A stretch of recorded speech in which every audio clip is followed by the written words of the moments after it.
What is up, everybody? Today we are going to be talking about the Canon VIXIA HF M301, and I'm going to give you my full review.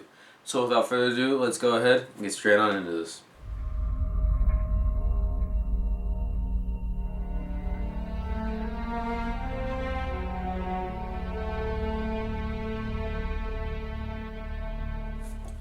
I have my iPad here, so I'm going to be reading off of notes on this thing because this camera has a ton of features that I have to run through, and I'm going to try and make this as short as possible, so bear with me here if it goes, past 10 minutes. This is a very feature-packed camera, and yeah, let's go ahead and get started. We're going to go in order from external features to internal features to software features, and then we're even going to go through the accessories that are in this. I'm going to start with the accessories that you get with this.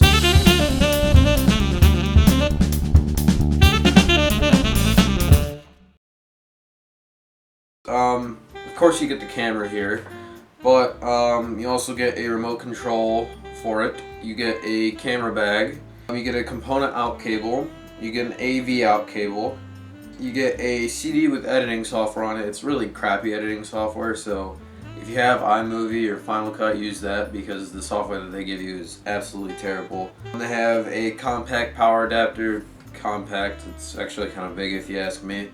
A mini USB to USB cable and an included battery that lasts about 90 minutes or so. And they give you manuals with it, but no one ever reads manuals, so. Now to go to the external features of the camera.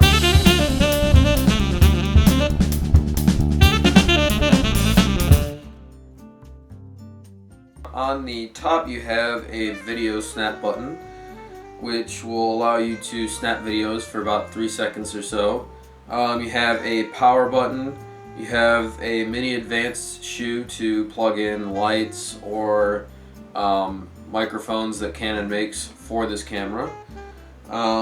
A photo button, a variable zoom rocker so you can change your zoom speed with that, and an access light which will show you if your camera is writing to its SD card or if it's being imported into the computer. And it has a manual auto switch, so if you want to use manual controls, you will turn it to manual, and if you want to have it all auto and the camera will take in everything from its environment and make it the best video quality that it can, you can just turn it to auto. On the back of the camera you have the record pause button, so this will of course start your recording to your SD card. You have a DC in, so this is where you plug in your compact power adapter. And you have a battery door, what they call it. That's obviously where you put your battery in. So on the front of the camera you have the auto lens cover, which covers the lens. You have a photo flash, so this camera actually comes with a flash built in, and it is a very powerful flash, I might add. So this is actually a pretty decent picture camera, but we'll get to that later. It has a video light, so the flash and the video light are two different things. You have a focus sensor, so this will take in how far you're focusing in and what zoom you're at, and it'll make it the best focus it can be. And it has a microphone on the front as well. On the left side you have the 2.7-inch LCD screen. You have the powered image stabilization button on that screen. You have a display button that will display your battery and how much time you have left on your memory card, what frame rate you're at, and other stuff like that. You have your record play button, so you can switch it between watching your videos on your camera and recording videos. You have an SD card slot reader, so this one can go as low as class 4, but right now I have a class 10 32 gig in there. You can put up to 32 gigs I think in it, so yeah, it's a pretty good SD card reader. It has a mic port, so you can plug in a microphone. If I had a lavalier microphone that I would pin on my shirt, then I would use that port. You have an AV out headphone port, so this port can be used to display to a TV that is only in SD, or it can be used to check live audio levels. So if you're at a sports game or something and you want to make sure that the audio is coming out okay, you would plug it into that port, and you can check live audio from there. And it has the battery release switch, which explains itself basically. And on the right side, under the rubber door, we have a mini HDMI out. So this would be used to go to an HDMI TV. You have a mini USB port to transfer data to your computer, and you have a component out port which would be used to broadcast in HD or view videos in HD on your TV. So that's it for the external features, guys. Now we're going to go to the internal features. So this would be all the stuff that's inside the camera, sensors, and all that sort of stuff. So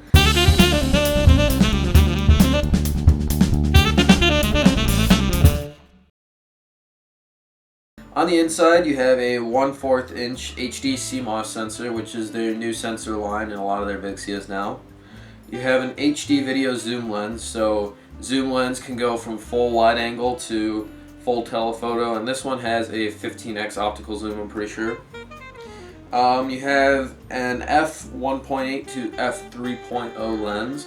So if you don't know what f-stop is, it's how much light will be allowed into your camera, and you want the lowest f-stop that you can get because that will allow better night shots and things like that. So this camera gets okay night shots, but you will get a lot of gamma if you put it in normal mode. Now there are modes that will get rid of the gamma, so I will show you that a little bit later in software features. You have a 37mm lens screw, so you can stick on any 37mm lens, any lens hood that you want. Just look it up, 37mm lens hood, and you'll find plenty for this model.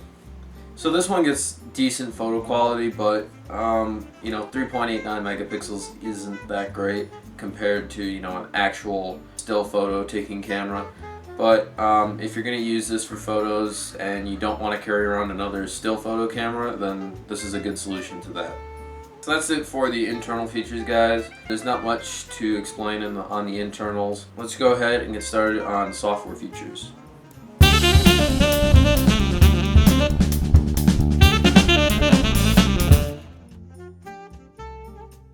So this has a lot of manual control built into it. You can have manual white balance, manual exposure, manual focus, and you have manual mic levels.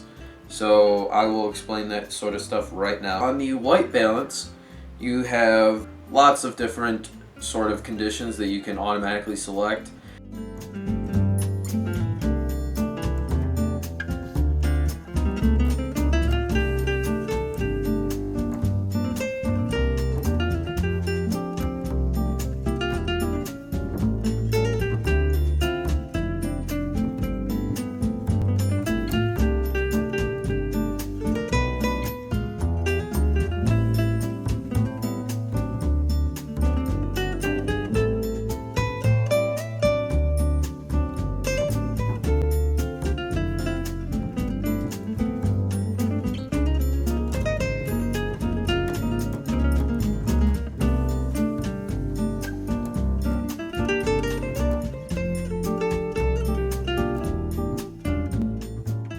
And you can also have custom white balance, so if you know how to set white balance, you can use this. And it actually works pretty well if you have like studio lighting or you're outdoors or something. It's a great solution, and it's a good feature to put in a camera like this. So for recording programs, you have programmed AE, which is aperture, I'm not exactly sure what that is. You have Cin mode, which only records at 24p. So Cin mode is what I was talking about, where it will get rid of your gamma at night. It takes down the amount of light that will be allowed in the lens, but it gets rid of a lot of the gamma that you don't like in video. If you know what gamma is, you know what I'm talking about, but if you don't know what it is, go ahead and look it up online and you'll see what I'm talking about. You have shutter priority, which will try and get the best shutter speeds, so if you're in low light and you want to make sure that you get good shutter speeds, then you would set this. You have aperture priority, which would allow you to get more light, but it might not have the best frame rates. And you have portrait, which I have no idea what that is. Now you have AGC control, which is auto gain control. I'm not exactly sure what that is, but it goes from 0 dB to 24 dB. So you can play around with that. I've never really used it, so it's not really useful to me. They do have some included digital effects that you can put onto this camera automatically. You have black and white effects, you have the sepia effect, and then you have some fade triggers that would allow you to basically have a transition at the start of your video without having to put that in on the editing.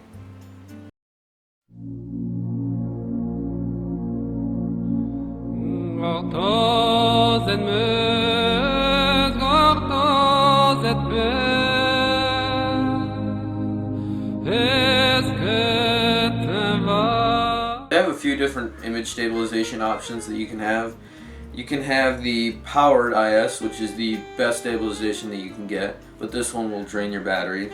You have the dynamic, which is the normal one that they put on there, and it works pretty well for me, and zooming in it gets a little tough, but that's where the powered IS would come in.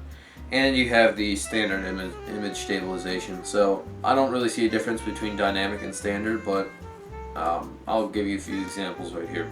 And then you can always turn it off if you want, so you know, for an action movie or something where it's all handheld, you might want to turn it off so that way people will know that it's all handheld.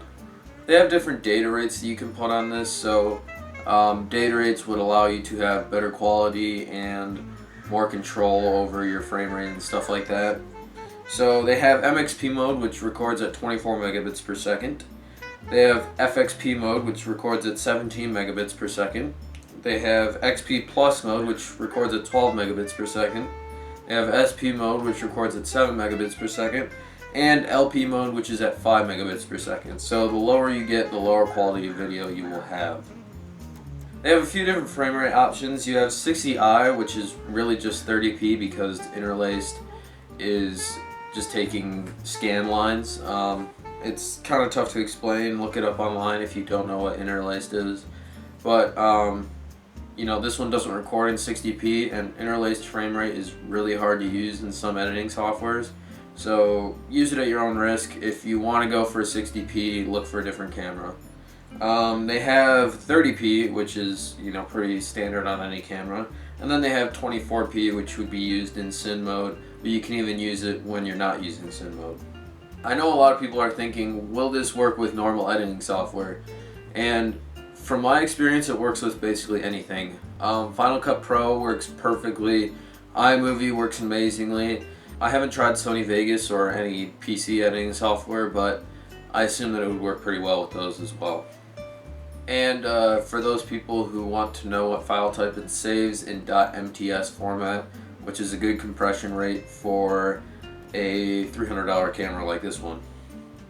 So to wrap this review up, guys, I'm going to give you my thoughts on this camera. For $300, this camera is one of the best, in my opinion, that I could find. It's got a lot of manual control, it's got good external features, it's got good internals, and you can hook up a lot of stuff to this one. So you can hook up, you know, the mics, you can hook up a lavalier one, it has the mini shoe up top, and you know, a video light, a flash, all that stuff. For $300, it's amazing, and it comes with a lot of accessories. Now those accessories may only be available at Costco where I got it, but a lot of online stuff that I saw as well came with the same exact stuff. If you're looking for a, you know, amateur camera, start-off camera, this is a great solution to that. It records in amazing HD, saves in a good format, and it works great with any editing software. So you can find this at Costco, you can find this online, Amazon, anywhere you want basically you can find this camera. They're probably going to be coming out with new ones pretty soon, so this one's dropping in price because of that probably. So thanks for watching, guys. Go ahead and click subscribe at the top there if you want.